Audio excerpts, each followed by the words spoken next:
Nous vous en supplions, Seigneur, répandez avec bonté, dans nos âmes, l'Esprit Saint, dont la sagesse nous a créés et dont la providence nous gouverne. Lecture du prophète Joël. Ainsi parle le Seigneur Dieu. Je répandrai mon esprit sur toute chair. Vos fils et vos filles prophétiseront, vos vieillards auront des songes, et vos jeunes gens auront des visions. Même sur mes serviteurs et sur mes servantes, je répandrai en ces jours-là mon esprit. Je ferai paraître des prodiges dans le ciel et sur la terre, du sang, du feu et des tourbillons de fumée. Le soleil se changera en ténèbres, et la lune en sang, avant que vienne le grand et terrible jour du Seigneur. Et alors quiconque invoquera le nom du Seigneur sera sauvé. Lecture du Lévitique. En ces jours-là, le Seigneur parla à Moïse en ces termes.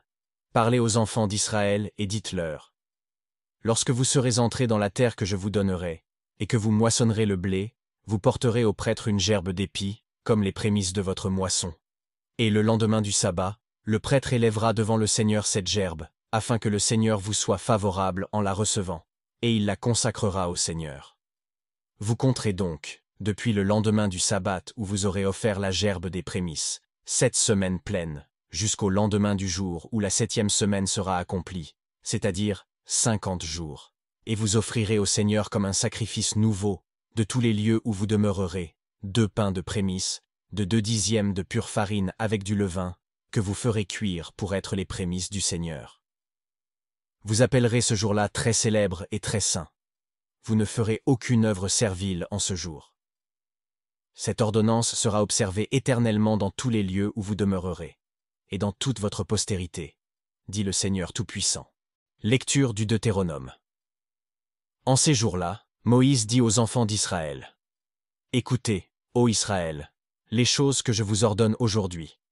Lorsque vous serez entrés dans le pays dont le Seigneur votre Dieu doit vous mettre en possession, que vous en serez devenu le maître, et que vous y serez établis, vous prendrez les prémices de tous les fruits de votre terre, et, les ayant mis dans une corbeille, vous irez au lieu que le Seigneur votre Dieu aura choisi afin que son nom y soit invoqué. Là, vous approchant du prêtre qui sera en ce temps-là, vous lui direz.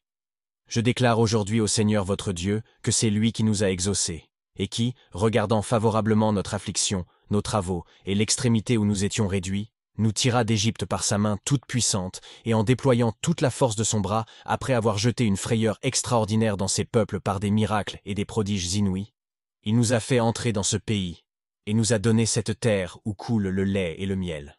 C'est pourquoi j'offre maintenant les prémices des fruits de la terre que le Seigneur m'a donnée.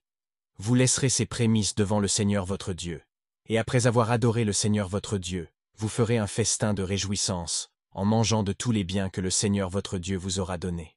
Lecture du Lévitique.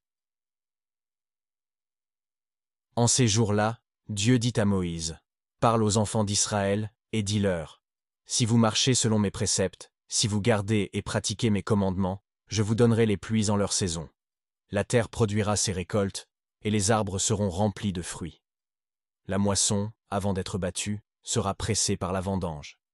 Et la vendange sera elle-même, avant qu'on l'achève, pressée par le temps des semences. Vous mangerez votre pain, et vous serez rassasiés, et vous habiterez dans votre terre sans aucune crainte. J'établirai la paix dans l'étendue de votre pays. Vous dormirez en repos, et il n'y aura personne qui vous inquiète. J'éloignerai de vous les bêtes féroces, et l'épée ne passera point par vos terres. Vous poursuivrez vos ennemis, et ils tomberont en foule devant vous. 5 d'entre vous en poursuivront 100, et 100 d'entre vous en poursuivront 10 000. Vos ennemis tomberont sous l'épée devant vos yeux. Je vous regarderai favorablement, et je vous ferai croître. Vous vous multiplierez de plus en plus, et j'affermirai mon alliance avec vous. Vous mangerez les fruits de la terre que vous aviez en réserve depuis longtemps, et vous rejetterez à la fin les anciennes récoltes, dans la grande abondance des nouvelles. J'établirai ma demeure au milieu de vous, et je ne vous rejetterai point. Je marcherai parmi vous, je serai votre Dieu, et vous serez mon peuple, dit le Seigneur Tout-Puissant. Lecture de l'épître du bienheureux, apôtre Paul aux Romains. Mes frères, étant justifiés par la foi, ayons la paix avec Dieu par notre Seigneur Jésus-Christ, à qui nous devons aussi d'avoir accès par la foi à cette grâce, dans laquelle nous demeurons fermes, et de nous glorifier dans l'espérance de la gloire des enfants de Dieu. Et non seulement cela, mais nous nous glorifions même dans les afflictions, sachant que l'affliction produit la patience l'épreuve, et l'épreuve l'espérance. Or l'espérance ne trompe point, parce que l'amour de Dieu a été répandu dans nos cœurs par l'Esprit Saint, qui nous a été donné. Suite du Saint Évangile selon saint Luc. En ce temps-là, Jésus, étant sorti de la synagogue, entra dans la maison de Simon. Or la belle-mère de Simon était retenue par une forte fièvre, et ils le prièrent pour elle.